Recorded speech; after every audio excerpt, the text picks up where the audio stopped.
And welcome to Nocturnal Frequency, I mean, Evil Cabal Radio. That's right, Evil Cabal Radio has returned. What does that entail? Zena has been asking questions of curiosity over the last couple weeks. Actually, we weren't live last week. We were dormant. What happened? What are you talking about? We were searching for Alex. We were. Alex, are you there? I'm here. Oh, there he is. The Cabal let him loose. Oh, that's so wonderful. So, now that the cat's out of the bag, Alex. Yes. What happened, man? Like, what happened? Well, we know that. A giant lobster. So the Cabal's a giant lobster now. The Cabal uses lobsters, or at that particular juncture, they used a lobster to abduct you. Oh no, man, Alex, see Alex, that uses it. You're getting yourself in deeper trouble here. You know, giving away the costumes. I was told that you were like, kind of shut down for a while by the Cabal itself. But what you're telling me is the enemy got you. That's right. Oh. The enemy. So the enemy got you. Oh no. And it was a giant lobster with a bishop's hat on? Yeah. Steve, they could have programmed him while I had him. Well, that's fine. We'll beat it out of him. I can't trust him now. Okay, I know the test though. The test. Steve, you know the question. Just ask. Oh? Yeah. Oh. You ask him every week. Oh. Yeah. Alex, how are you? What's new? Nothing. Okay. So he's not programmed. Exactly. Everything is fine. Okay, Everything is fine. Oh my goodness. I hope they didn't hurt you too bad while you were gone, Alex. Nah, I can handle it. Oh, that's cool. I'm gonna have to remember that. From what I understand, you had a soothing road trip. Yes, I did. Well, it was a flight/road trip. I didn't drive out there. Oh, you didn't drive out there. You flew out there. We flew out there to New Brunswick, and we rented a car there and just went from New Brunswick to Nova Scotia to Prince Edward Island. Wow, how was the weather?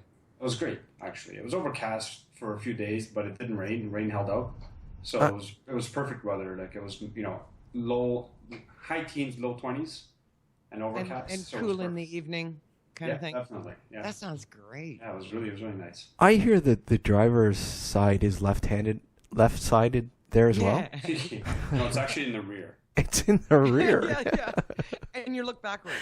Yes. That's right. So yeah. Oh well, Zena, what's new with you? What's new and exciting? Well, I was up north. Yes, you had a little bit of a trip yourself. Yeah. Yes. Drove. You drove. So you had a road trip. I did some EVPs, which I haven't sat down and listened to. EVPs. You really have to watch yourself. It's like a Ouija board there. You're opening yourself to some evil stuff. in a graveyard and the town. Oh no, that's horrible. I have the picture. I'll pull it up. But yeah, you had asked me about going to ghost towns that you'd heard were there. Mm-hmm. And Cody took me to a spot that he'd known as a ghost town. And when we got there, it was this incredibly beautiful, redone little village that is just amazing. It was shocking, and apparently it's an artist community now. So, the ghost town's gone from there. Is it really? Yeah, the one that Cody knew about is gone. But the location that I went to was the ruins of a town called Michael's Bay. This is a separate issue. This is the first actual, I was going to say development, but that's basically the first Western people living on this island. Okay. Michael's Bay is the town. Yes. And so it's ruins. I only found the foundation of one, but you can see the other foundations when you walk. You can see where they were. So I went there, and then just down the road is Michael's Bay Methodist Cemetery, and I think you'll really like this, Steve, because at some point it was kind of getting rickety and falling apart, and people have gone in, and I'll be posting images of it. They've put new crosses in there, and there's a little sign telling people they can come and volunteer, and it's obvious that people work and keeping their history alive and at the cemetery. A lot of people who are related to people in there are still on the island. I know that Cody has relatives buried there as well. So yeah, it's sad when you see something like that wilt away, but it's cool when you see somebody or a group of people or whatever take it upon themselves to keep things alive. Yeah, exactly. I thought you'd really appreciate that. So I've got some photos, and I did some EVPs. But I did that for you because I felt so badly that there are no ghost towns. Well, hey. That you had heard there were, but there aren't any. There's a lot of ghost houses. The ghost houses. Yeah, well, no, as in they're totally abandoned. So next time I go up, I will spend time just taking images of those houses. I was driving by most of them, so I didn't get a chance to stop. There weren't any on my hiking path. Oh. Yeah. Well, next time. One time there were some, but that was a while ago. I didn't take photos of those. But I can go out hiking just to take photos of them, and there's a lot of abandoned homes up there. I imagine. Yeah. Unemployment? But, well, you know what? It doesn't seem quite to be, well, the town originally, it became abandoned, the Michael's Bay, because the industry dropped off. I know that for sure. And the industry was stripping the island of trees. Yeah. Anyway, So the actual story about what goes on with properties and whatnot is definitely very different than just working. There's family things that go on, and I wouldn't even want to go there. It would just be too much. Well, it sounds like you had an interesting time as well. That is cool. That is awesome. And you got to get some EVP stuff in there. That's awesome. Yeah, I can't wait to listen. Oh, I'm looking forward to it. Yeah. Well, it look. Sorry. I will send you when I pull off the files. I'll send it to you. Sounds cool. Yeah, I look forward to it. Well, yeah, it looks like the chat is acting up this evening. It's too bad. I can't get on the chat. Yeah, it's just connecting with me as well. It just does not want to start up. Michael, if you're listening, the chat isn't working for some reason. Yeah, maybe he could figure it out if he has time. Yeah. We have an interesting show. Like I said, the evil Cabal radio tonight. And very excited. Yeah, we have some of our almost the whole Cabal, or is it not even close? Well, no, some of the main players, I suppose. The leader. The leader. The high poopa. The high poopa. The grand chief. Alex?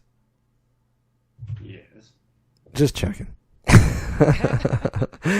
Yeah, this evening we have our good friends David and Della Farrant with us this evening. We will be bringing them on after the break. And Gareth Davies from the Mindset podcast. David's been on the show. Gareth's been on the show as well in the past, and I look forward to catching up with him. What's going on with podcast and more. And we're going to be chatting about a few things, and hopefully another Cabal member might be popping in, Redmond. Later on. Oh yes, I saw that. Yes. Wonderful. Yes. Stir the pot a little. Anyways, if you would like to follow us, you can do so on Twitter at Dark Discussions, Facebook. Simply type in Nocturnal Frequency Radio in the Facebook search box, and the BBM group, which is a Nocturnal Frequency Radio. I would say, go into our chat room and ask us questions. Type them in bold, but the chat room doesn't seem to be working. It has a mind of its own this evening. We're not going to waste any time. We're going to take a break, and when we come back, we're going to have David, Della, and Gareth on, and we're going to, are we going to expose the evil cabal? No, I don't know. We'll see what happens. Perhaps the evil cabal is going to expose something. That could happen, yes. You never know. There's no predicting. There's never... They're going to expose Alex. No, Alex won't let them. He's conniving. Exposure of Alex. Yeah. Sorry. He's conniving. I'll smack you with my lobster tail. Yeah. Oh, I see. I have to ask you sometime what happened to that poor lobster. You don't want to know. There you go. You're listening to Nocturnal Frequency Radio. You're live exclusively on the New Visions Radio Network. And you know what? Don't go anywhere. Evil Cabal Radio will be right back. This is Keith Age, and you're listening to Nocturnal Frequency Radio. Enjoy. It's actually Evil Cabal Radio. Is it really evil? We will find out, maybe. If we told him, we'd have to kill him. Well, we don't. We're trying to give people a pleasant visual of the Cabal, Alex. You know, we need all the help we could possibly get, apparently.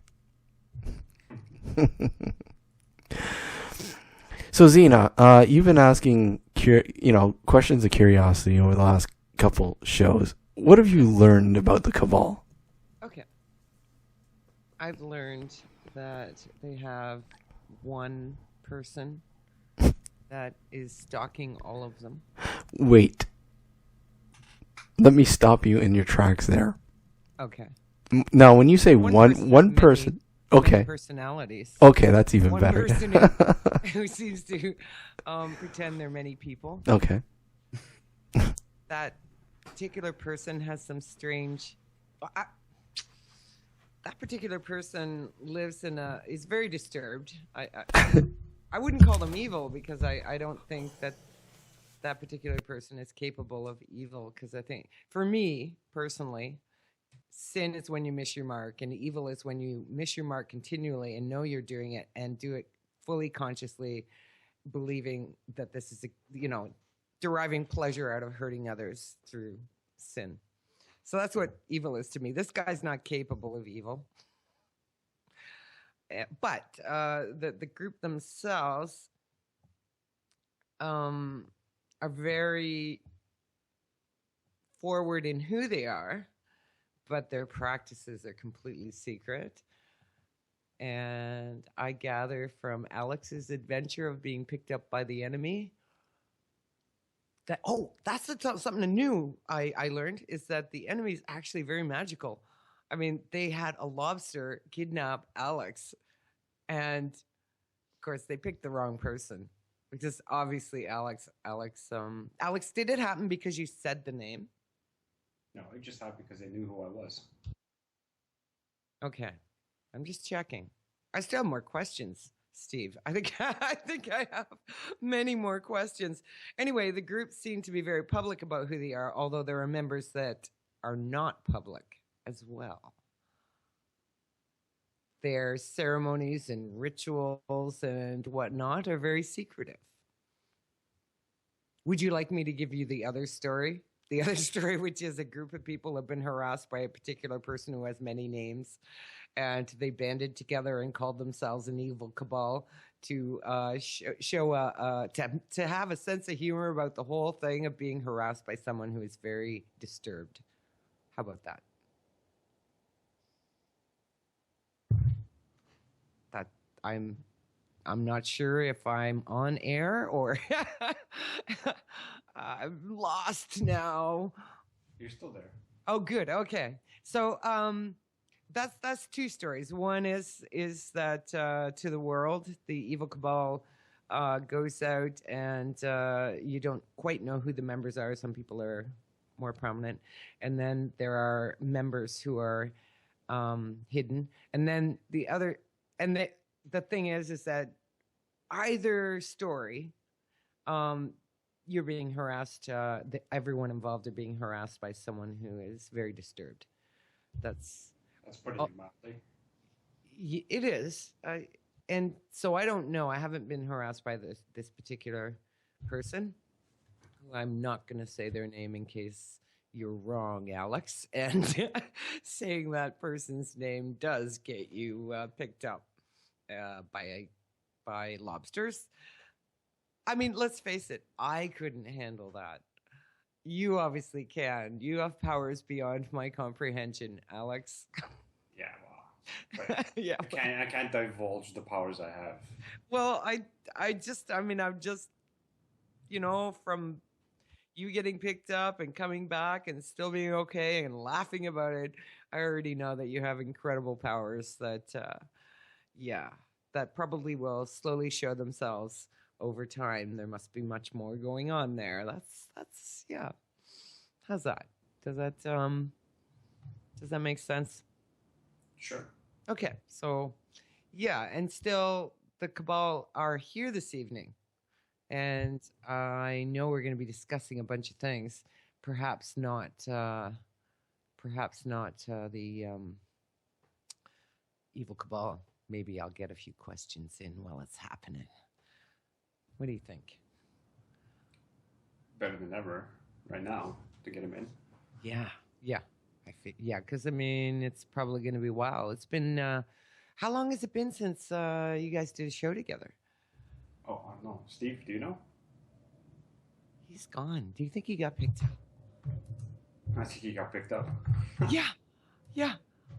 How about Della? Do you remember the last time he came on? He's still gone. Oh no. Is it just you and me?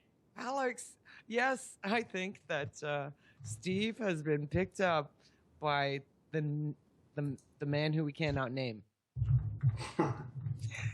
I don't even know if we're on air. No, we are on air. I can hear it. Okay, very good.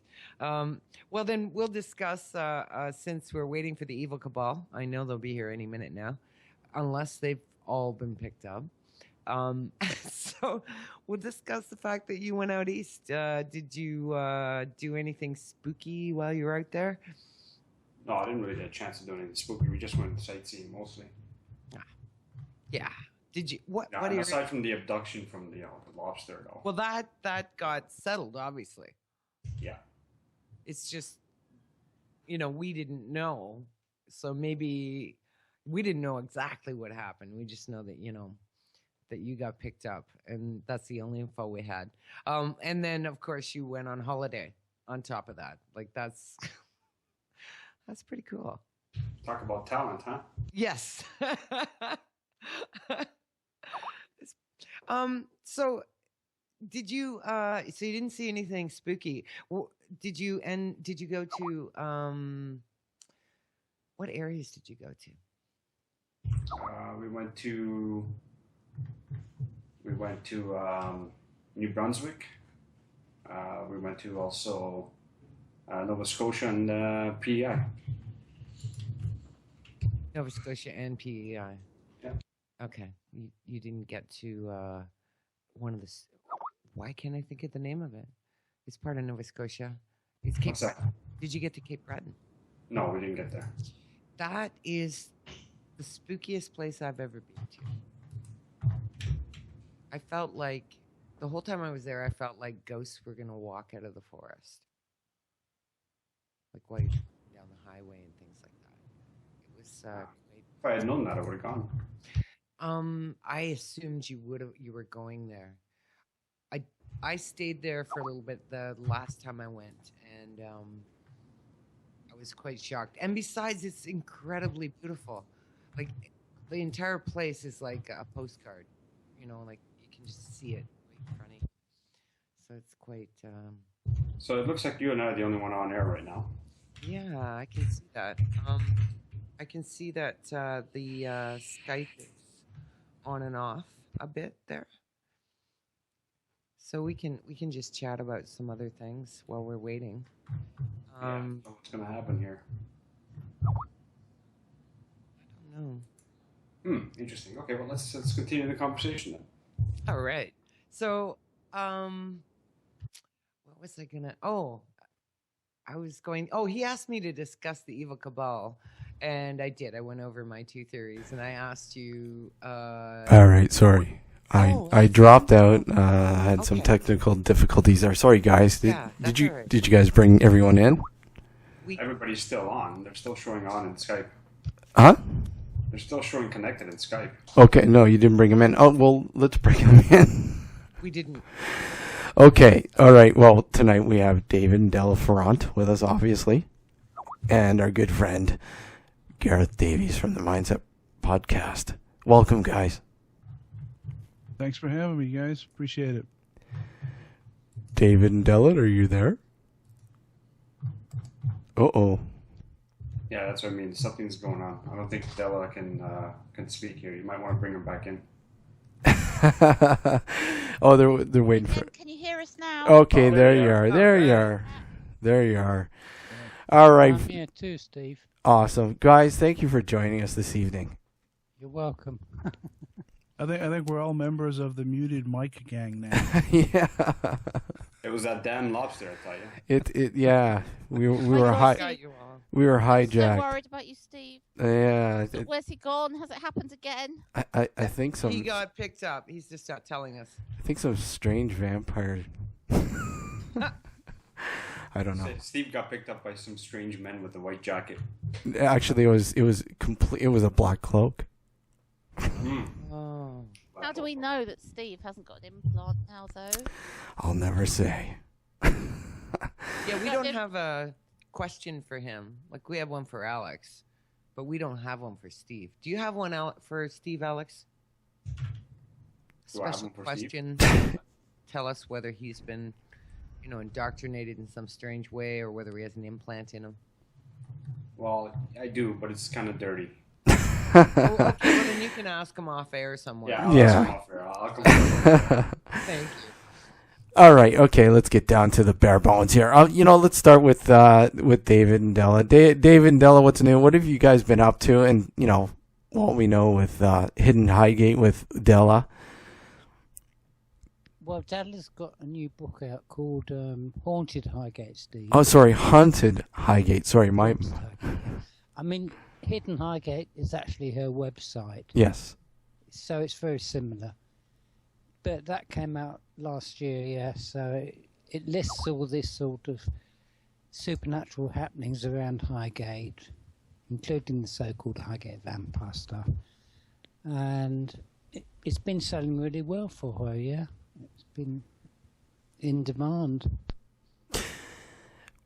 Yeah, well, I was going to ask what kind of, the reactions that you've been getting from it, Della? I've had quite a few people, I think it was actually a year before last, wasn't it? It came out. I mean, time passes so quickly. I've had a lot of people contact me since the book came out, and this makes me feel very pleased that I held back some information in the book, because if somebody reads the book and they're a local person and they've had a paranormal experience, and you must have had this yourselves, with investigations and local legends and so on, you have this problem of witness contamination, don't you? That somebody's read the book, they've been exposed to information, and then you get emails saying, "Oh, it happened to me too." And of course, it's entirely possible it happened to them too. But I held back on a couple of, several bits of information on several of the bigger sites, bigger hauntings in the areas around Highgate that I covered. And I've had one really interesting email recently which confirms a lot of other stuff. And he says stuff that I've never printed and I've deliberately never said on air, which other witnesses have told me, and I have no reason to think that he's in contact with them. And it's great. That's amazing. You have to be so careful with it, don't you? So you can't tell us. Oh no! So, Okay, I can sort of. I mean, it's to do with the haunted council estate of all things, but the haunted council estate called Hillcrest has a long history of occupation prior to the post-war period when it was built, and some of the stuff that this guy's experienced ties in with because I was limited for space as well. What some of the other witnesses experienced, but I didn't include in the book. So I totally think this guy's genuine. That's wonderful that you did that, like keeping it back so people, who accidentally have experiences. Isn't it really good for people to have some kind of confirmation that they had certain experiences? It's kind of and they're not mad. It happened to other people too. Yeah. So you do tours as well? No, I don't. No, I don't do tours. I mean, I do things of similar to that with friends or new friends, or a few people at a time if they want to go around and see these locations. But I don't do paid tours, and I don't do tour guiding. I'll take people around the area if they're curious and point things out that they might not have, that aren't on the tourist beat, and that sort of thing. But they can find out about the locations and whatnot in the area through your book and other books, right, that have been released about. Oh yeah, totally. But there's all sorts of aspects in Highgate because it's such a small, winding, funny little Jacobean place. There's all these little side alleys and yards and all manner of curious little places. Even when I go to Highgate myself, we live in Muswell Hill, so we're just a little bit north of Highgate. So when I go to the village, I do tend to find that every time I go there, I see something I hadn't seen before.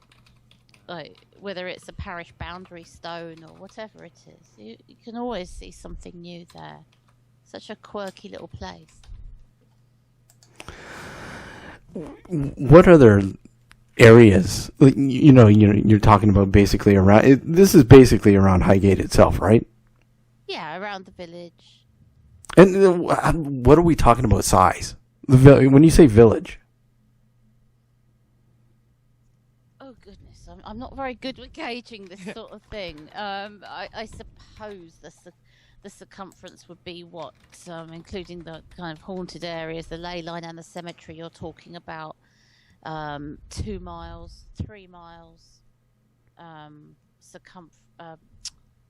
bit that goes through the middle, of if you were thinking of it as a circle. Wow. It's not big, really. It's and something like that has tons of, I guess, literally tons of stories. I mean, time period wise. Well, we've talked in the past, and I know Gareth Davies, who's hopefully lurking somewhere on here. I'm lurking. Hello. Hey. Hello. We've talked a lot in the past about how many of these hauntings seem to date from the 1600s. The majority seem to be from that period. And I still can't work out what happened here then to make this almost time capsule of hauntings from that period. Mm. I don't know. Maybe it was some sort of seismic shift. It could be anything. Civil unrest. All kinds of problems going on politically at the time. Maybe it was just such an emotive time in England's history that it created a very receptive atmosphere, perhaps. I don't know. Or the location itself has a very particular earth type of energy that causes that. It certainly has, Zena, yeah. I instantly assume that. I hate assuming things, but I instantly assume that. Sorry, Derek. Yeah, if I could jump in, I visited Highgate last summer. And it's a beautiful place. When I was there, luckily enough, the weather was fantastic. It was the sun was shining. It was beautiful. And during the day, when you're walking around and looking at the little stores and the traffic going by, It's truly a beautiful part of the world.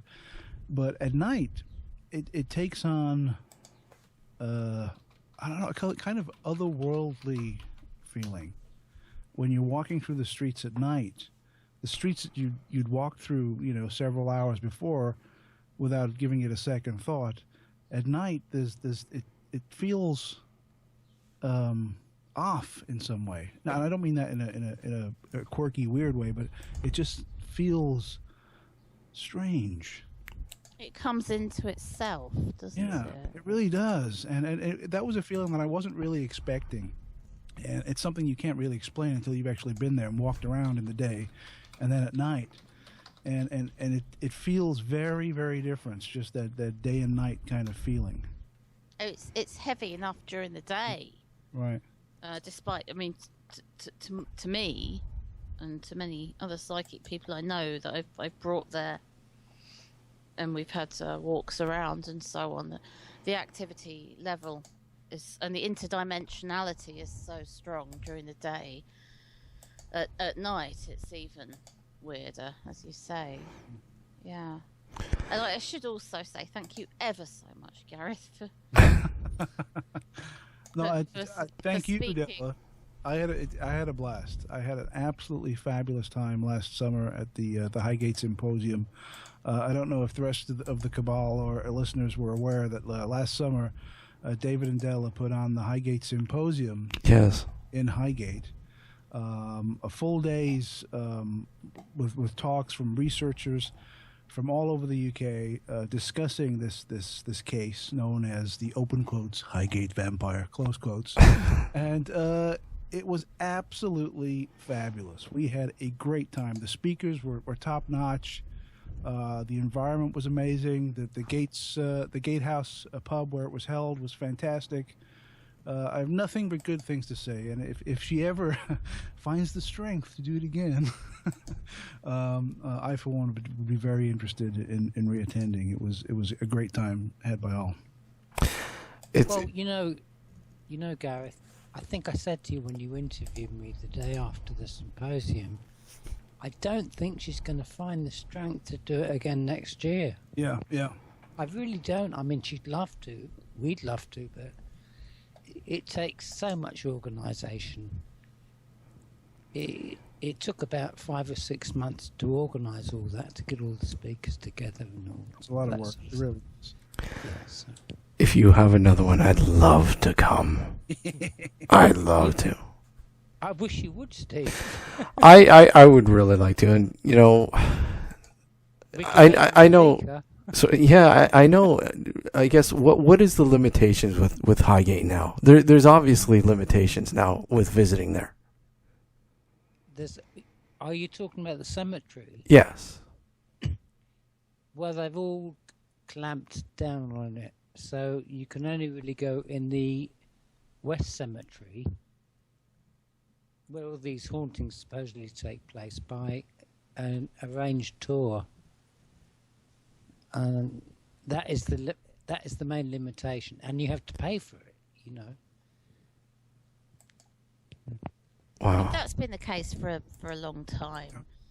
In terms of any news about the cemetery itself, there's been not so much on the paranormal front, but there's been a lot of unrest. There's been a lot of articles in the local newspapers recently regarding disputes about pertaining to the governance of the cemetery, the trustee voting system, the democratic system regarding the trustees, and so on.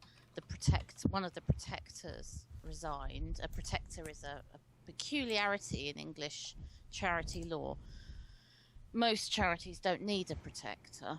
Highgate Cemetery needs an independent protector because of all the vote rigging and allegations of corruption they've had in the past.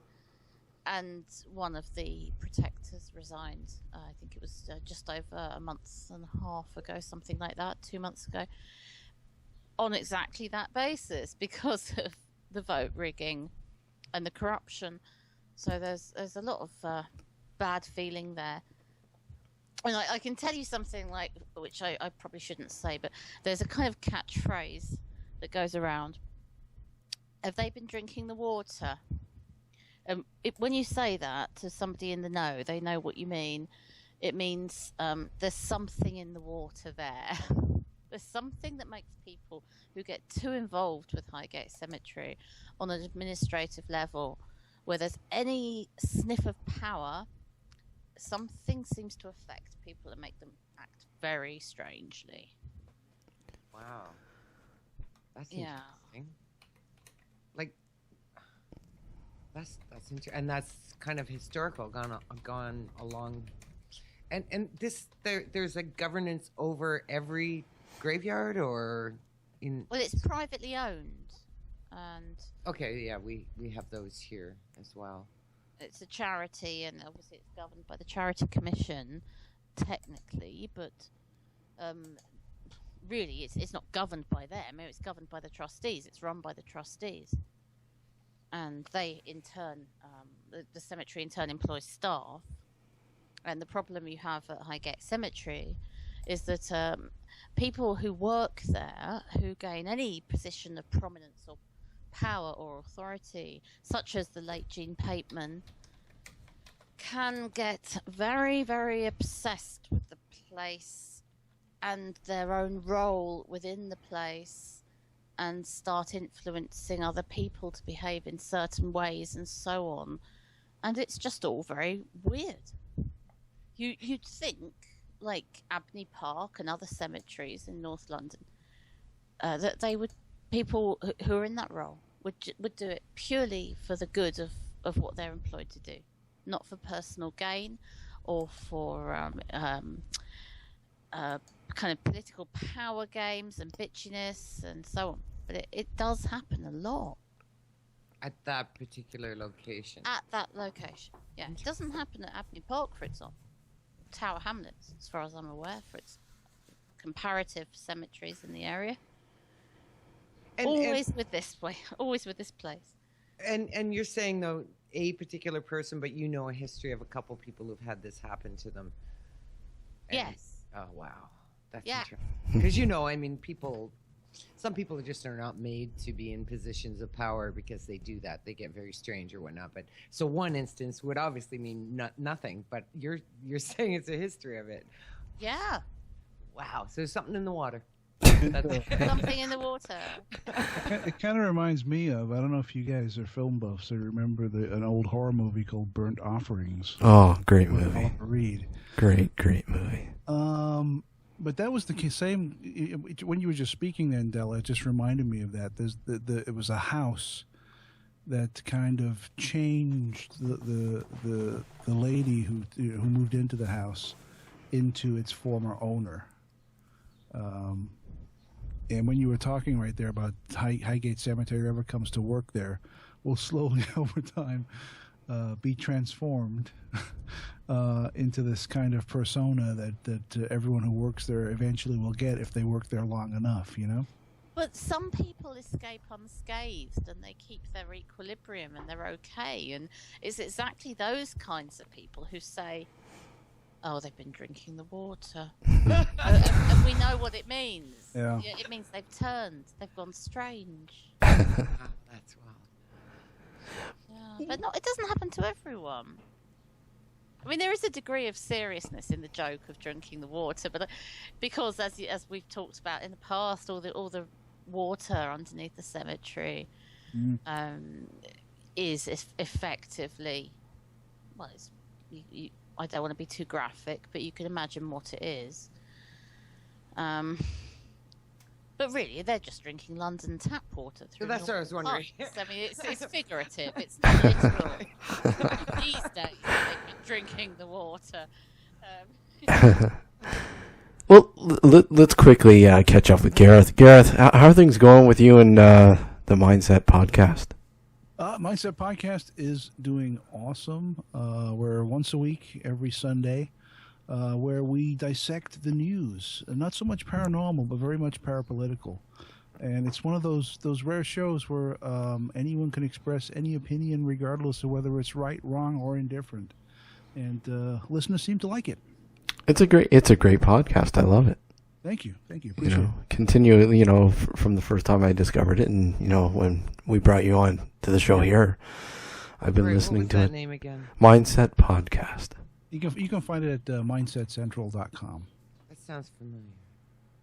Now, and if I could get it on a podcast carrier kind of thing, because I use Podcast Addict or whatever. Yeah, just do a search. We're all over the internet. I also do a show, although I haven't done it for about a year, unfortunately. Not because I didn't want to do it anymore. I desperately do, but time constraints and all that stuff. I used to do a show called Paratalk with Reeves Cook, where we would actually talk about old cases, case files, basically, from the paranormal. And, Reeves is a bit of a paranormal enthusiast, and he goes back and finds some very obscure old cases that sometimes we're both aware of, and other times I don't know where he gets them from, but it's always a good listen. And all of those old shows are available also at mindsetcentral.com. Well, I think we were discussing one of the shows that you guys did. I think it was the Black Knight Satellite. Oh yeah, that's right. Yeah, that's right. Show Black Knight Satellite a while ago. Yeah, absolutely. Yeah, that's a strange one, also. Yeah. Yeah. Well, that's great. Yeah, like I said, I've enjoyed the podcast, and yeah, I've caught a couple of the, like I said, the Paratalk. Great info, obviously. Thank you. Speaking, I know that you were asking Della and David in regard to what's been going on in their neck of the woods as far as paranormal events, so to speak. Here in LA, it's very few and far between. There's so many people living here. But I do have a quick story in regard to the entity. I don't know if you remember. Oh, yes, absolutely. Yes. Yeah. With the principal. Is this the same story? It's the single mother with the teenage boys, and a lot of physical damage being caused to her. And Correct. Yes. Okay. Yeah. I think she was being raped. Yeah. Right. By something. And Barry Taff, in fact. Barry Taff and Kerry Gaynor were the two principal investigators.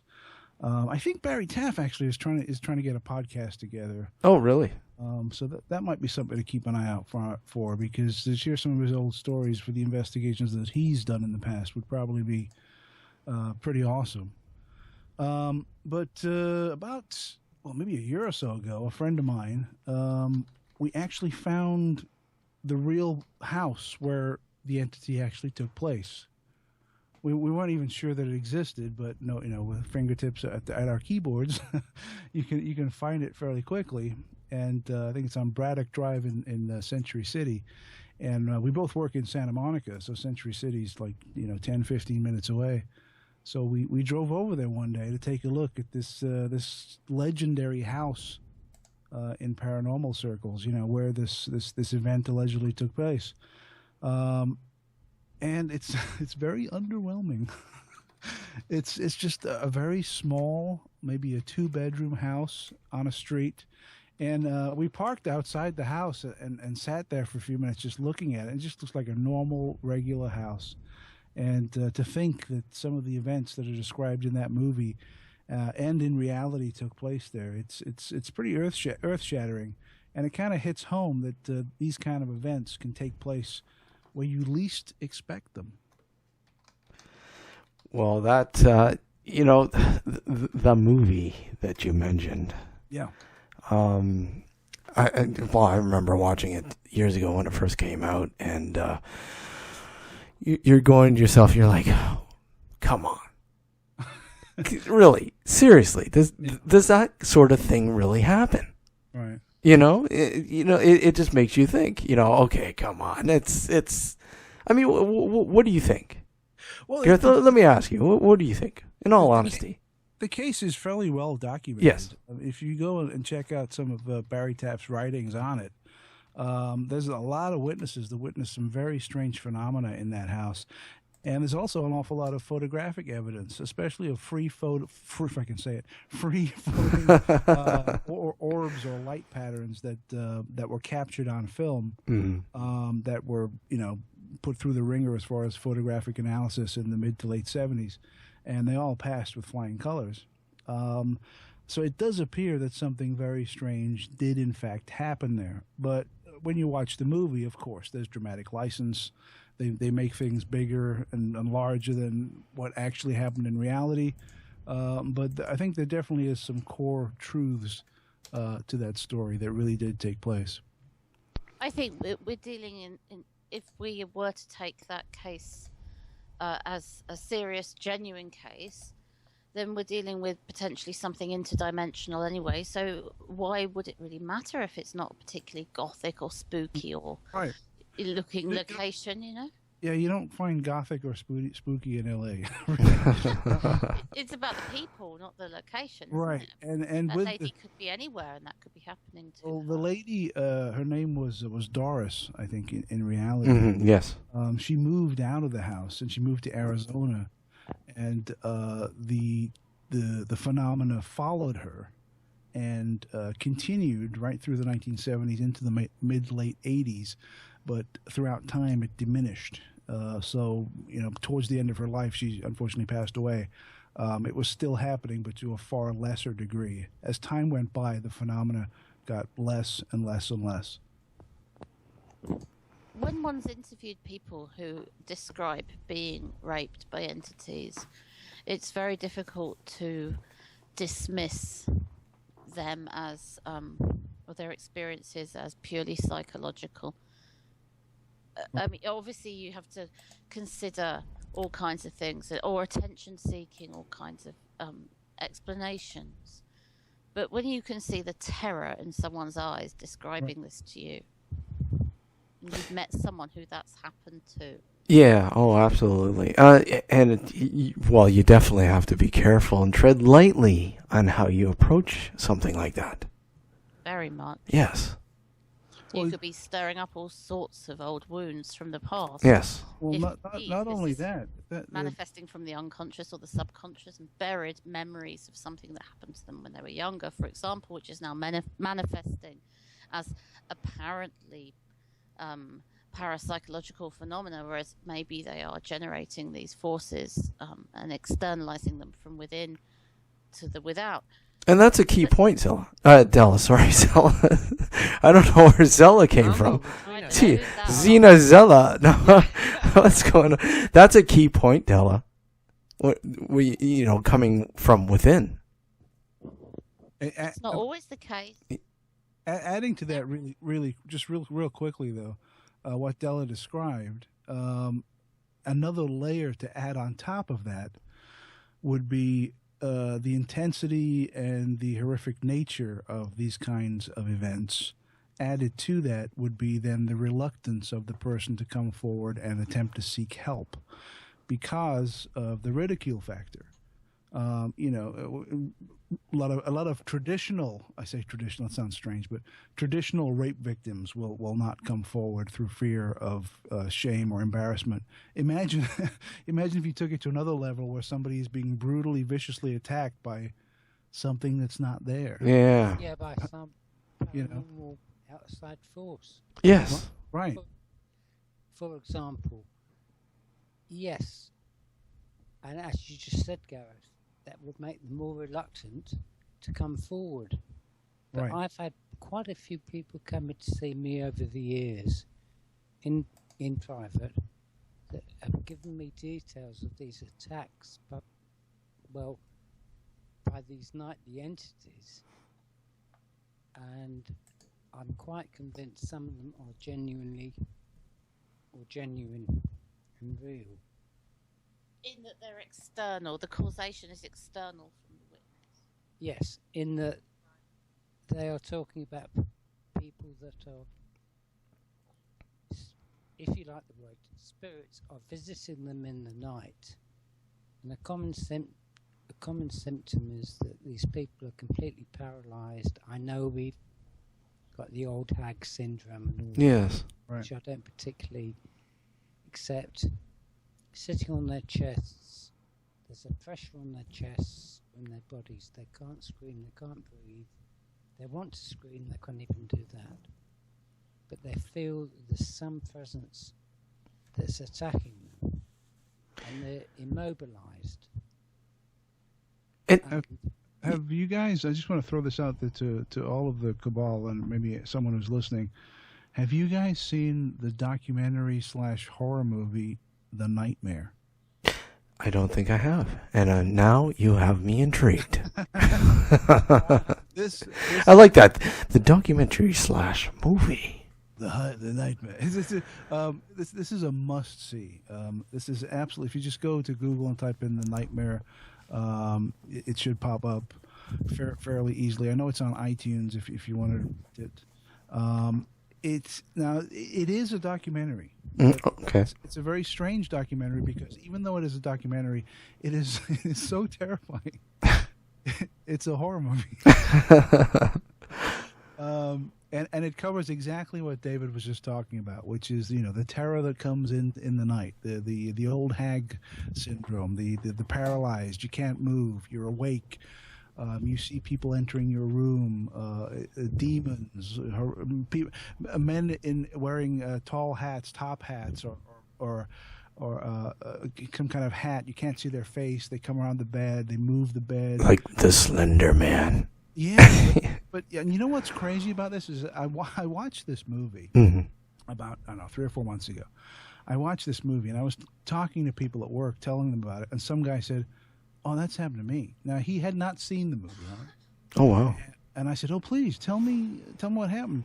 And he described figures and entities that were depicted in this movie, like the Hat Man walking into his bedroom, and I said I was questioning him about it, but the more he talked about it, you could see in his eyes he was getting more and more upset, so much to the point where he started tearing up because this had such an emotional intensity to talk about. Wow. We're just going to take a short break here, and continue that, because I actually have a case I worked on that sort of falls under that category. And I'll quickly put that out in the ring for you guys and get your take on it. But you're listening to Nocturnal Frequency Radio here, live exclusively on the New Visions Radio Network. Actually, Evil Cabal Radio.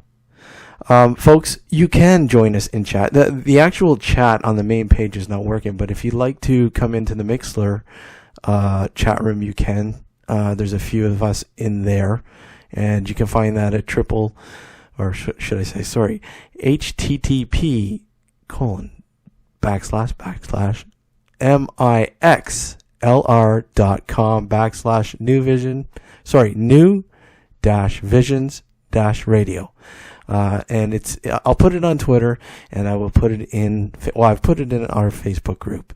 So, don't go anywhere. You're listening to Evil Cabal Radio. More soon. And welcome back to Nocturnal Frequency Radio here, live exclusively on the New Visions Radio Network. And I don't know why I keep saying Nocturnal Frequency Radio. It's actually Evil Cabal Radio. Are we really evil? Let me ask, David, Mr. David Farrant, are we evil? Well, I'm not, Steve. I don't think I'm personally evil, no. Without being conceited, no, I'm not. No, that name was given to the evil Cabal by a certain other person who, my only crime was just to attack the fact that I didn't believe in blood-sucking vampires. Yes, and this is intriguing to Zena, because this is, Zena, you did not know that, did you? No, but Alex should be interested in this. Yeah. Well, I was gonna say, I mean, you've met me, so you met someone who's blood-sucking. Yeah. Look, he wrote a Vanity Press book back in 1985. Not Alex. No, sorry. Not Alex. Well, he should have done. The imposter, or the other person. The other person, yes. Saying how he described how he staked a vampire, then cut off its head after he staked it, and then burned it with petrol, Oh, All my only crime was to just put out on the internet that I didn't believe that story. I said it was a fairy story. So this person took umbrage at it, and he called us the evil Cabal. And anyone that agreed with me, that didn't believe this fairy story, was an associate of mine, so that they were evil too. That's how the name came about. so Simple as that. as long as you believe that it's I like that, a fairy story. As long as you believe it's a fairy story, or just totally crazy. Well, in Alex's case, I'm not so sure, but Old Alex has been deemed evil because on one occasion he wore some contact lenses that gave his eyes this kind of iridescent glow, and therefore he's clearly demonic. Yes. But I think there's more to that, Della. I just have a chat with Alex for a while, and you'll find out that there's more to that. And Oh, yes. yes. the I've had chats with Della. Come on. I know you have. Still got my suspicions about Alex, to be honest. But Yeah. You don't have to do much to get on the hit list. I mean, just No. wearing a pair of coloured contact lenses is enough. Yeah. Apparently, yes. And to become a member of the evil Cabal, apparently. But hold on, Della. The colored contact lenses are when my eyes are brown. Ooh. well, when I Oh, saw them, they were red. Alex. When I saw them, they were white. See, I'll never share my secret. You'll no, but he'll share a burrito though. Well, when I woke up this morning, my eyes were red too, but for a different reason. Yeah. Anyway, Some people are sorry to cut you guys off. Some people are saying the volume is a bit low. Yeah, let me try to fix it again. Go ahead, guys. Keep going. what I was going to say is that is how we got the name, the evil Cabal. Okay, that I get you. It's You not know- something we called ourselves, Zena. It's something that was attributed to us on the internet. To this evil band of misfits and all that. This revelation places me in a position where it just shows that I am not very good at investigating. I had 2 people write part of the evil Cabal, and I could not get that information out of them. Well, you're Thank getting you. it now firsthand. Well, they told me Leader. not to trust you either. Supreme leader of the evil Cabal is in residence. Yes, but I was told not to actually believe you either, David. Well, yeah, Oh. Well, David is the father of lies and is demonically possessed, if we believe. Yeah, according to Demonically. okay. There are many stories about you, David, according to he who will not be named, and goes by many names. That's a long name. He who will not be named and goes by many names. And he's practically Legion, isn't he? Yes. Yes. I'll tell you a funny story, Zena, very quick, because I'm not going to go into all the details. I haven't got time. That person actually invited me for a Christmas dinner back in, I think it was, excuse me, what year was it, Donna? Was it? Oh, I don't know. Well, it was around 2005, I think, or 6 anyway. And he said he wanted to exorcise me. He said I was demonically possessed. Was And Christmas time a special time to do that, or? Oh, no. He's an Well, exorcist as well? Oh, yes. Let's not forget that. He's a full-blown exorcist. Oh. He actually said that he wanted you to come so he could exorcise you. He offered me, and he said absolutely no publicity. Oh, and that's when you just make sure everybody knew. Yeah, he made the offer through a local newspaper. He approached me, Oh, my God. and I'd bring no witnesses with me. Of course, he would have his witnesses there. Yeah. I'm sorry, but I'm in tears right now. I said I'd turn up if you gave me the right to film it. Yes. A couple of people. No, you can have no witnesses. All my witnesses will be present during your exorcism. He was actually telling people that I was demonically possessed. Oh, I'm having some brain problems here. Yeah, that he told people this, but the other thing is that anyone who would actually believe him kind of scares me. Just in general, from having read. No, that's fair enough. But there are a lot of gullible people around, especially on the internet. Yes. Especially stories about vampires and all this sort of stuff. Yeah, that go beyond the idea of entertainment. And I have to mention, okay, it just and I totally agree. The guy that we're talking about, the other one, somebody mentions in chat, this guy being talked about, just top Bob Larson in nuttiness.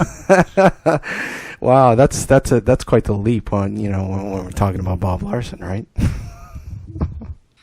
There you go, Zena. Just look on YouTube at Bob Larson, and you'll get the picture. Bob Larson. Yes. Okay. You'll see what we're saying here. All right. Sorry, go ahead. Doing it. Okay, well, thank you for that story. So this is his idea of Christmas, then.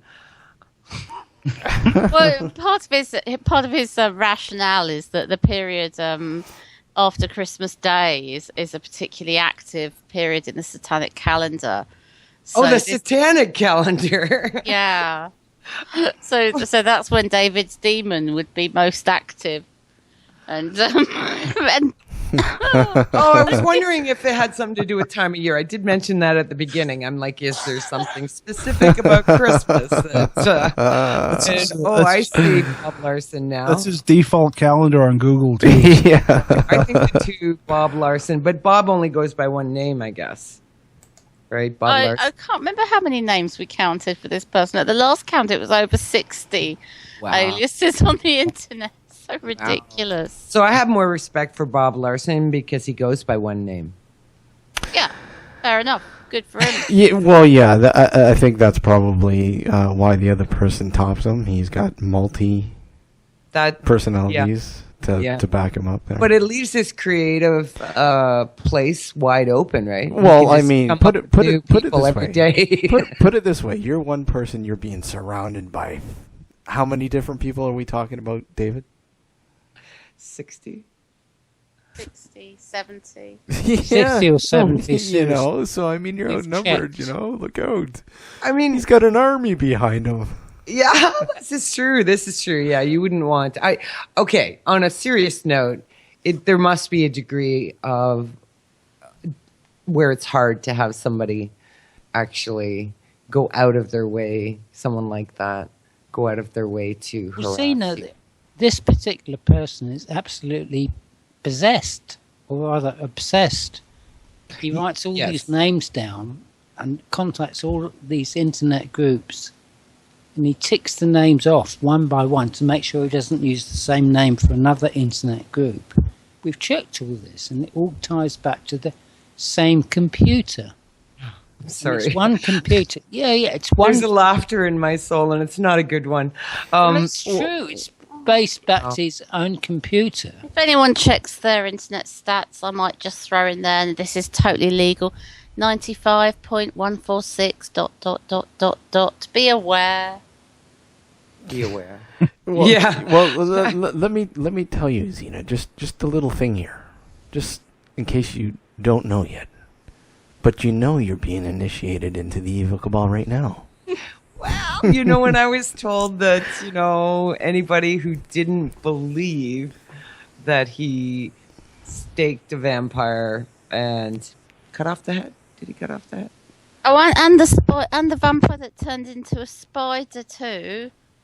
He staked many dozens. Too many for him to count, but yes. Well, I didn't believe one of them. So I'm sure I don't believe any of them. So therefore, in a sense, I've already stepped across the line.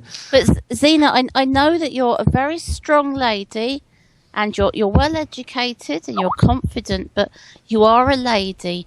So you should be aware that you'll be quite high up on the list now, because this particular person does prefer to bully and pick upon women, especially young mothers. He's got a thing for them. For some reason, they particularly upset him, and he sees them as easy prey.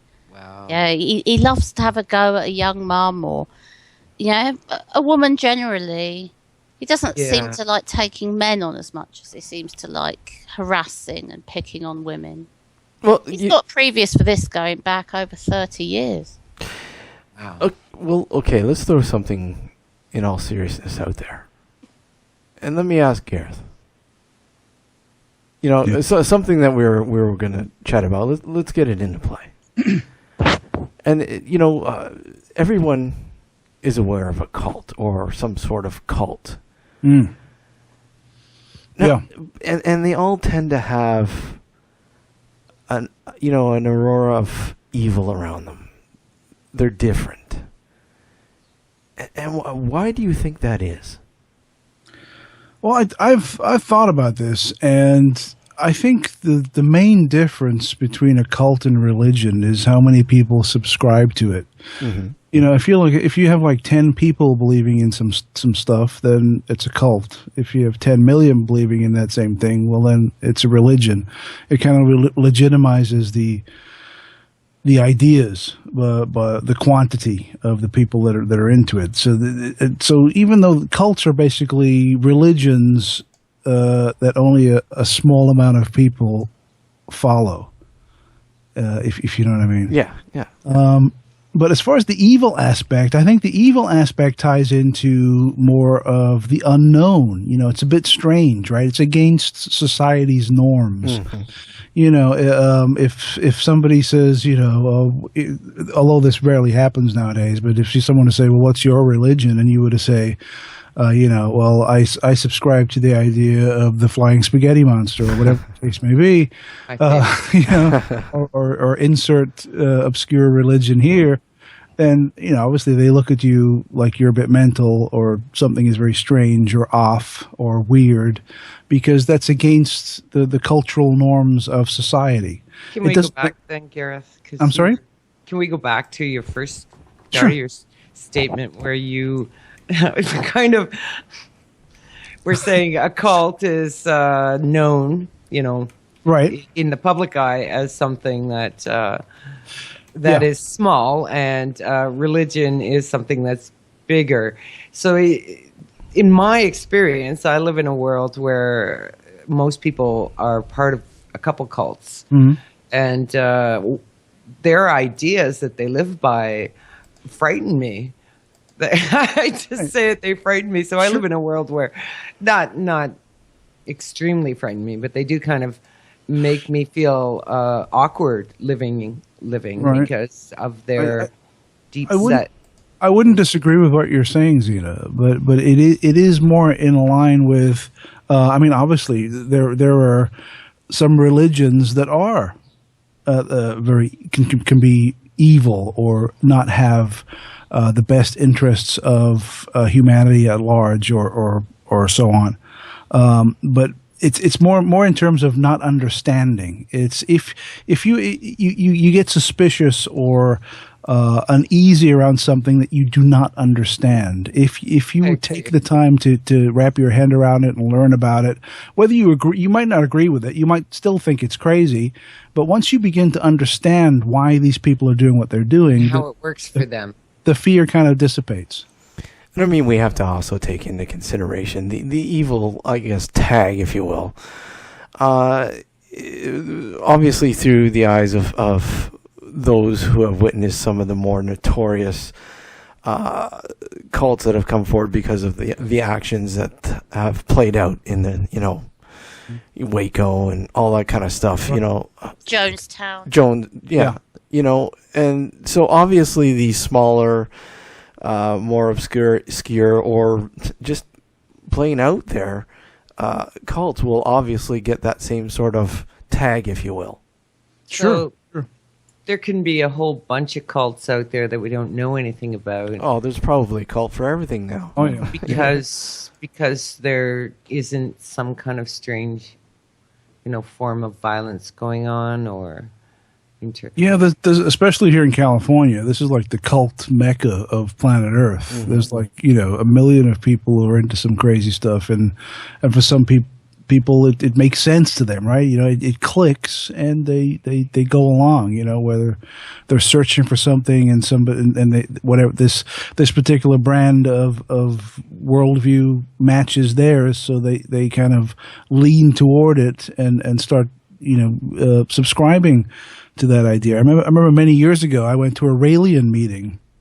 I don't know if you're familiar with Rael. Yes. Yeah, we had a member of theirs on the show, actually. Yeah, a friend of mine. Yeah, I went to one of their meetings in like the mid-'90s near LAX in one of the airports there. And it was I found out about it, strangely enough. This was like, as the internet was just beginning to take a foothold, but they actually placed an ad in the LA Times, I remember, in the newspaper. And I saw the ad, and it wasn't too far from me, so I figured, what the heck, I'll go check it out. Yeah. And it was fun. It was a little bizarre, but it was fun. We all sat down there, and Rael came out in his spacesuit, and he went up on stage and talked to us about the Elohim and and all this stuff, and it was cool. And then we went outside, and people tried to sell us his book. And it was very strange. The only thing that really struck me as strange, that everyone who was involved in this Rael thing had these big dopey grins on their face and this kind of vacant look in their eye. And they were all very happy. They were all desperately trying for you to come to their next meeting. That's something I've seen from people from any cult. Yeah. I had posted something a while ago where it was a picture of Bohemian Grove, for example, Yeah. and I wrote below it that the thing about ritual is that from a distance, when you see it from a distance, it seems alien, Right. and when you're within them, if anyone here, which I know a few people potentially have been or participated in ritual, you, as you're saying, in reference to what you're saying, is that certain things, when you're involved in it, it's kind of, it's got something that is actually helpful for you, otherwise you wouldn't be there, or you think deem it helpful in your life. But that glossy-eyed thing, I ran into people in many things, the Kabbalah group, I could name a whole whack of them. But yes, that's pretty much part of cults. Yeah, it's very strange. It's interesting that you mentioned Bohemian Grove. Yeah. I'm assuming everyone in here has seen Alex Jones's video. Yes. And John Ronson's expose. Yeah, I thought my comment was like a reference to that kind of analysis of something like that. I haven't seen it for ages. Can you jog my memory? What's the kind of angle on the? They have a great big owl. Yeah. Park, is it a giant owl? Okay, a little bit of background maybe before. Place. Sorry, go ahead. Yeah, maybe a little bit of background on it first. Sure. You want me to go? Yeah, absolutely. Go ahead. Okay. So, Bohemian Grove is an event that takes place. I think it's the third weekend of July every year, and Bohemian Grove. It's just north of San Francisco. Beautiful part of the world. Very mountainous. Kind of not a lot of people up there, and it's a private land, private property called Bohemian Grove. Once a year, a lot of heads of state, CEOs of major corporations worldwide, they're all invited to spend the week there at Bohemian Grove. Nobody other than the people that are invited are allowed into Bohemian Grove. So the people that live in the towns or the villages surrounding the area are always a little disconcerted by what may be going on there. I think in the past maybe 5 to 10 years, a kind of tourist industry has grown there, where because lots of people now want to go and see what's going on at Bohemian Grove. So lots of people are selling Bohemian Grove related items there. But Alex Jones and British journalist John Ronson, around 2005-ish, I'm guessing here. I think you're right. Yeah, I may be way off, but it was around that time. They decided to covertly sneak into Bohemian Grove, and with hidden cameras. And I think Alex Jones had a small camera in his fanny pack, those belt things with where you put your wallet and stuff. Mm-hmm. He had a camera hidden in there with a pinhole camera, and John Ronson had a hat with a camera in there, and they did some recon, and they finally got in, and they got in surprisingly through just walking through the gate, dressing appropriately, and just walking through the gate and walking in like they were supposed to be there. And they said it was very, very strange. As they were walking by, people were saying strange sayings to them. It was very, very weird vibe. And they attended a ritual that took place there. And I'll keep in mind that there were hundreds of people there witnessing the ritual take place in robes. And keep in mind that the people that were invited to this are heads of state and CEOs of major corporations. And the ritual was called the Cremation of Care. Mm-hmm. And it was narrated by Walter Cronkite through the speakers. And they have a large stone owl called the Moloch, after the god Moloch. And they did what they called, they sacrificed a small child in effigy. They said that obviously that they didn't really kill the child. It was all done like a play, like a mock sacrifice where they killed this child. Plays and rituals are the same thing. Yeah, but it was done mainly. It was called the Cremation of Care, which led them to think that the cremation of care for these politicians and heads of state and CEOs was the removal of their conscience, so that they could, when they went back to their regular lives, they could do unspeakable things without their conscience saying, hey, you shouldn't be doing that. Yeah, and I remember seeing, I think it was back in 2009 when I saw the Alex Jones thing, and you're sitting there and going, watching this event unfold, and you're like, wow, going, here are these, literally hundreds of important people, politicians, whatnot, and you're going, these guys are ruling us. These guys are ruling us, and look what's happening. Well, that's the most bizarre thing about it, right? Yeah. Even if, let's just say for argument's sake, that the entire event is completely innocent and it's just a bunch of guys getting drunk and doing stupid stuff, and they're having a cool little mock sacrifice. Hoo-hoo, this is great. They're having a fun old time. A mock sacrifice that has big shades of the exactly cover up. Right, but think about it though. These are the heads of states, the CEOs of major corporations, and this is their idea of fun. I mean, what the hell? Even if it is innocent, we've got some messed up people running the planet. It sounds pretty serious. I was listening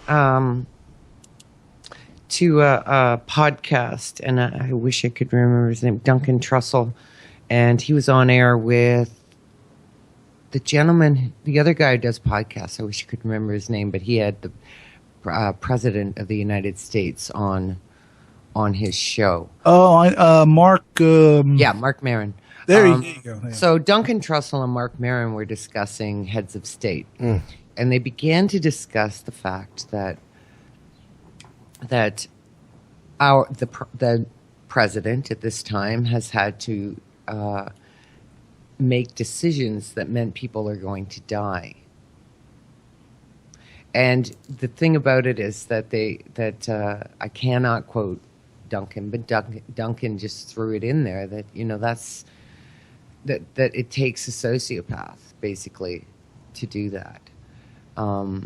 So we don't know what those ceremonies are really about. I mean, is this so they can perhaps have less conscience? At least they admit they have one. I don't know. I really don't know. I do think we know. That's the thing. Yeah. And they think that we're ignorant or that we're stupid, and we don't know. Well, But what don't we know, Steve? Well, that's the thing. I'm not in a situation that determines whether people die. I have trained people in the military to have the skills to keep themselves and other people alive when they go out to kill other people. Mm-hmm. I train people to do that. And I've actually met with these people after. I never went to war myself, but I train people. I've met with people who've gone off to war who I trained, and they're alive now because they didn't get killed. But I tell you, I was terrified training them. You're terrified? I was terrified training them because I understood what I was teaching them. Yeah. Perhaps I wanted them to know it so that it would save their life when they need it. Well, that's the thing. I mean, that's a terrifying place to be. Sure, but I mean, at the same time, you got to think as a positive thing. You know, you're teaching these guys to survive in a situation that Yeah, but somebody else sent them off to war. Well, yeah. And so these people you're talking about that's the unfortunate thing. Grove, yeah. Make decisions like that every day. Exactly. Yes. So we don't know what that ceremony is about, and that's why I posted the picture and said, "You do not know us. You do not know what is going on there unless you're within it." And anyone here who has been in a ritual of any sort knows that from the outside, if somebody takes a photo of it, it looks crazy. I don't know. If you listen to somebody like Alex Jones, he knows. I can't listen to him. I'm sorry. Anyway, I'm going to stop on that. Okay, because Gareth has so much important stuff to say here. I was just going to say that I agree with what Zena just said. Yeah. From the outside looking in, it can look very different from actually being a part of it. Mm-hmm. But for whatever reason, whoever's in this scenario, these people in power, they don't want to talk about it. When it's brought up, or if they're cornered, or they're questioned, or asked about it, or hey, what's up with these rituals, Senator, or whatever, it's always a shrug or a shake of the head or a laugh or I don't know what you're talking about, and off they go. But without getting into David Icke territory, and I really don't want to go down that path tonight with you guys. Yeah. If we could bring in David and Della to maybe talk about some of the cult activity that's taken place in Highgate and how that might tie into something very similar to maybe Bohemian Grove in the UK. And that's what I was going to get into. And just before we do that, I was going to ask David that the whole scenario with cults and looking back to the 70s, David, when you were arrested, the misunderstanding the authorities had with what they were dealing with, and looking at it as perhaps a cult, obviously. Yeah, that's a fair point. They did look at it as a cult. Sorry, not occult so much, but as a cult. I'm talking about Wicca here. Yeah. Which was the old... Well, what I was initiated into myself was a very old mystical order. And it had nothing to do with sort of occult significance. It was just a religion based on nature. Oh, I left that in 1982, just out of interest.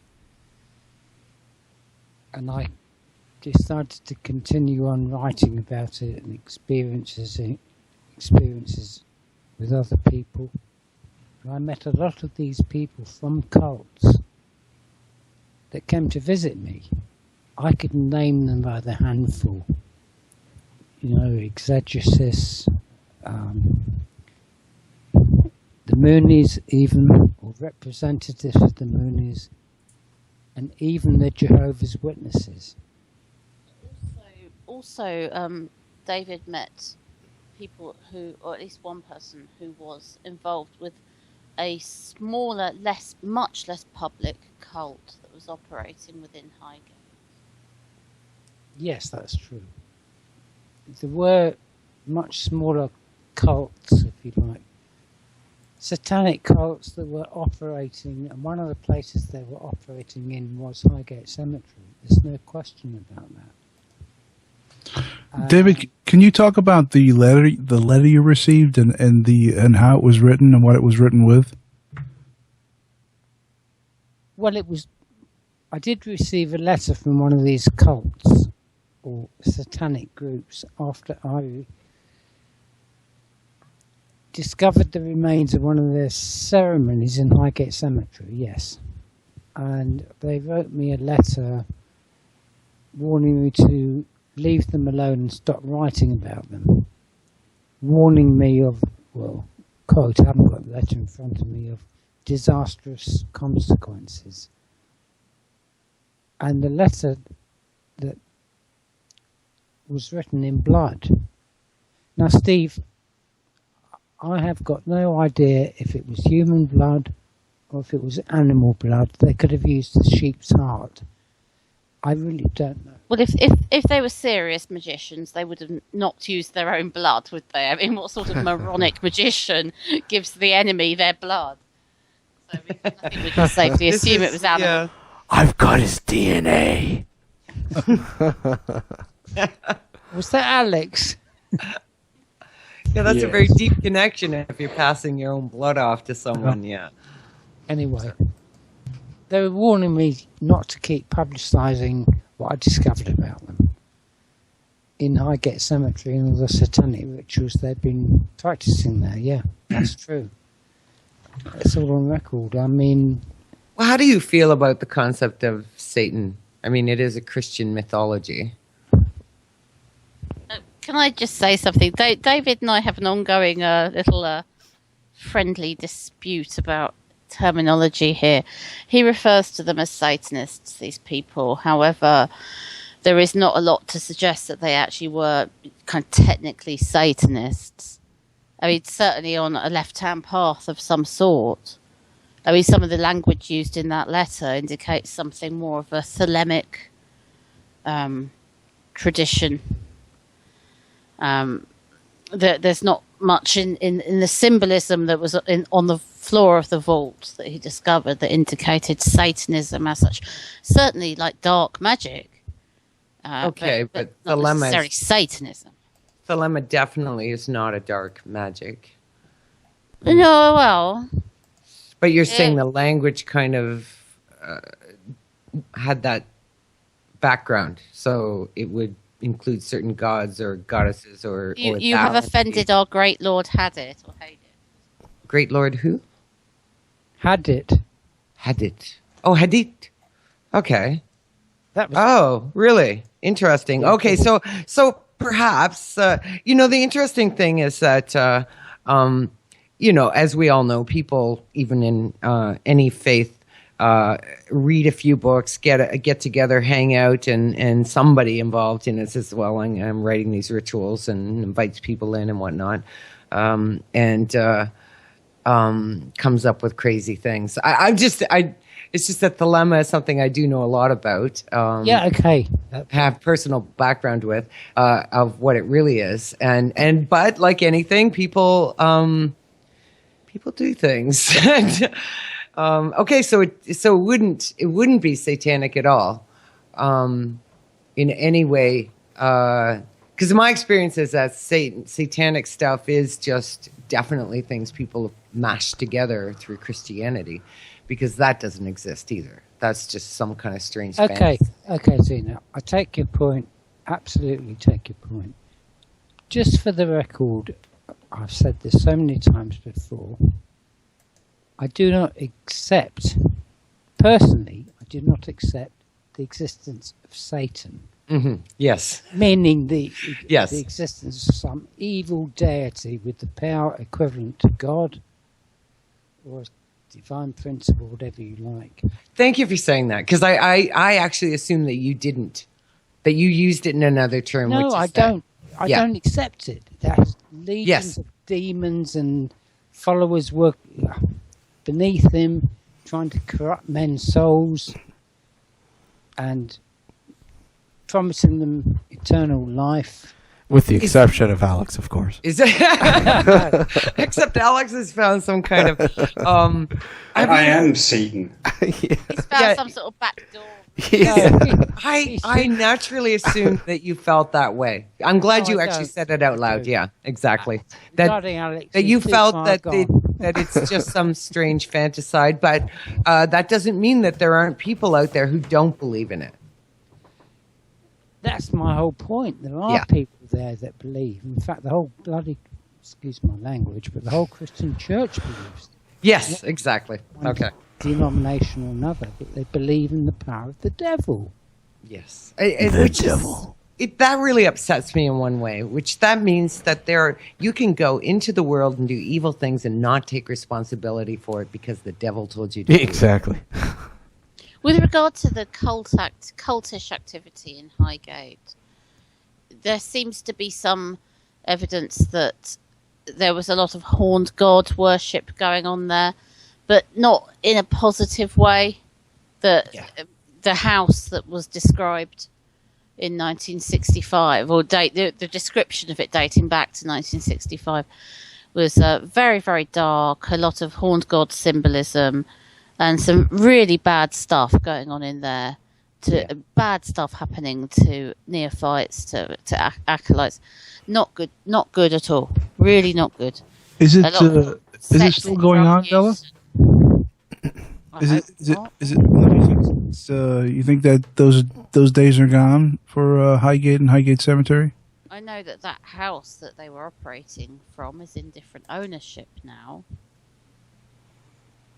I am of a very strong suspicion that there are some people in Highgate who have not moved away from the area and are still involved.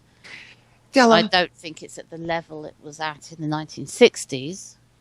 Della, back to what you were saying about an area having an impact on people. My experience is there are some places that make people very high and have caused, and I've seen it happen, have caused people to begin the process of gathering others and doing things that are just very bad and evil and whatnot. And so that location, you say, has a unique energy, and it impacts. But energy is just energy, isn't it, Zena? I mean, energy can be used good or bad for whatever purpose.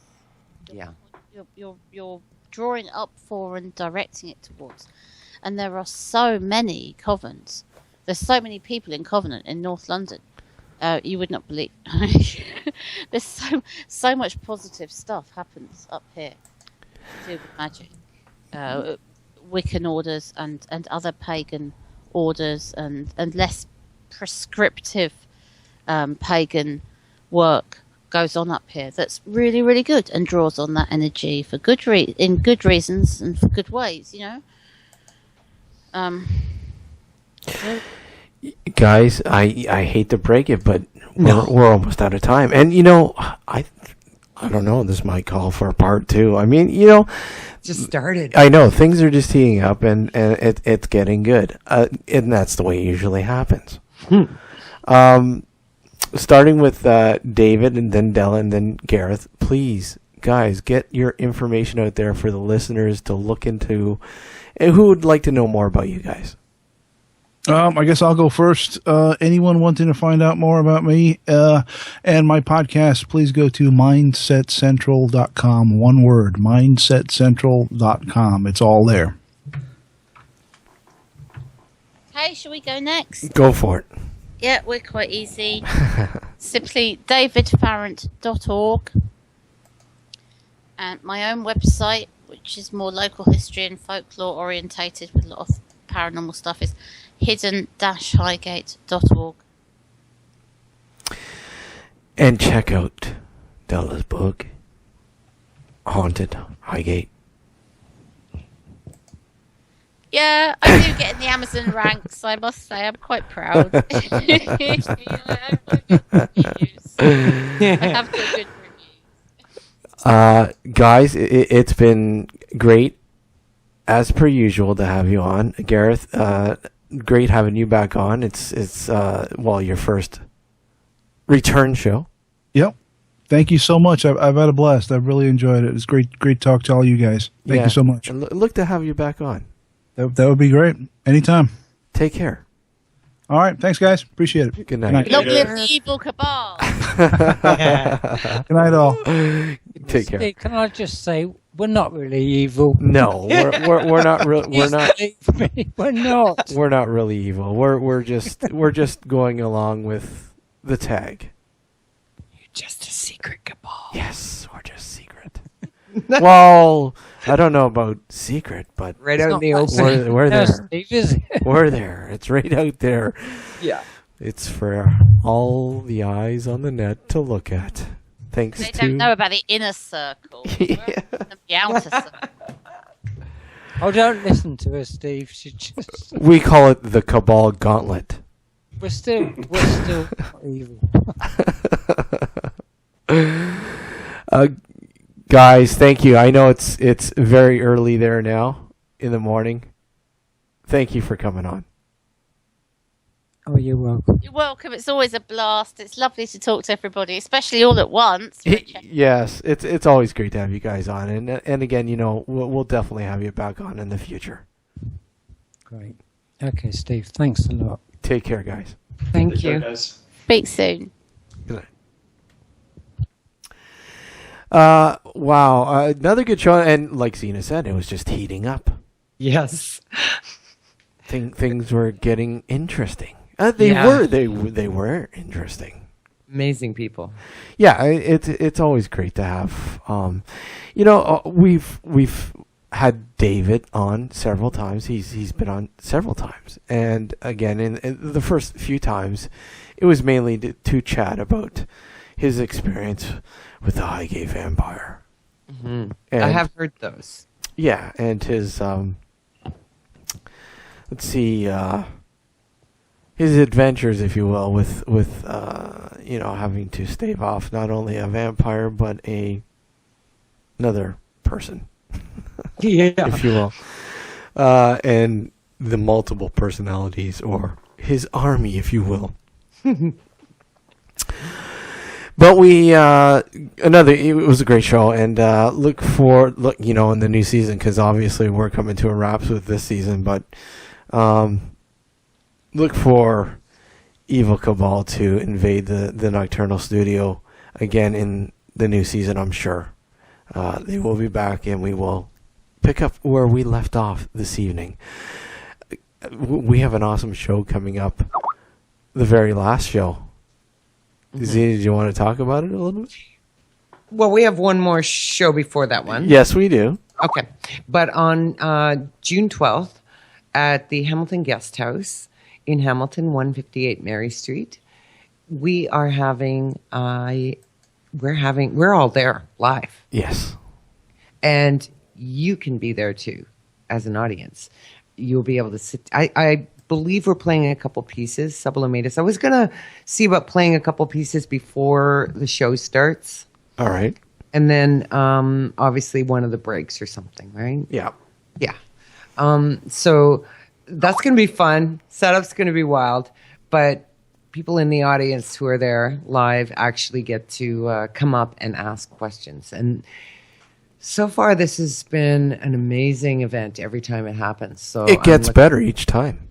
Yes, yeah, that's exactly it. And I have potentially looking at another location as well. Even though that one is wonderful because we get the privacy of the location to set up and whatnot. But there's another place I'm looking at in the future. So we will be doing more of these. But this is it for this year, and it's the season finale. Yes, and our Rye? Yeah, Rye Barrett, actor Rye Barrett, who is in an upcoming film. Everything's secret right now about the film. But I can tell you it is an interesting little paranormal found footage sort of, scenario. But your favorite? Yeah, hopefully we will have Jesse Cook on, the director, He has said yes, but we just want to make sure before we announce that he will be on the show. But Rye has, he has let us know he will be there live on location. If it comes down to it, we might have Jesse live on the phone, Skype, however we do it for the show. But I'm sure he'll be there one way or another. But yeah, I'm looking forward to it. It's exciting. Yes. We get to see Alex and see how many pieces he is in. He's saying he's fine, right? But we don't actually know. No. You haven't seen him, have you, Steve? No, Alex won't let you know. No. No, I won't let you know. No, he won't. So you think you'll be all back together by the 12th? Yeah. Okay. We do have a possibility with the show next weekend, next Sunday, right? Richard is a go for sure, right? As far as I know. Okay. And possibly Redmond, who is supposed to be on this evening, might be as well. We're going to have a dark discussion. Oh, wow. Wonderful. Yes. And Ricky, who I want to talk to you guys about for a second. Yeah. Lacoste is having some troubles. Yes, unfortunately. Yeah, terrible news. Ricky again had a house fire. Had a house fire, yes, and unfortunately he's okay. Everyone's okay, but he's lost a great deal. I mean, it's quite sad, and we can't really get in touch with him because he's not back on his feet yet. So. No, he's been using internet cafes, I believe, to make contact with whoever he can. Send my prayers. Yeah. Again, yeah. Well, we're obviously hoping for the best for Ricky there. So. Yeah. Yeah. Well, I know he'll do it, but support. Yes. I want to find a way of supporting him. So we'll see what happens with that over the next little while. Yeah. Yeah. Definitely. Yeah. So yeah, great show tonight. Once again, I want to thank David and Della, or we would like to thank David, Della, and Gareth for coming on. Always great to have David and Della. And again, Gareth is first time back since, having him on. God, I mean, Alex, it's been how long since we've had Gareth on? Oh, it's been a long time. A couple of years, I think. Yeah. Something like that. But again, check out his podcast, Mindset. Really, really cool. Full of great info. He does great research. So awesome podcast. Check it out. As well as the book that Della Farrant. Well, yes, Haunted Highgate, and of course David has several books on the Highgate vampire and his personal situation. In fact, with the dealings there, the events that unfolded during his investigations of the Highgate Cemetery back in the early 70s. Again, just davidfarrant.org to check out the books there. I believe are available on his website.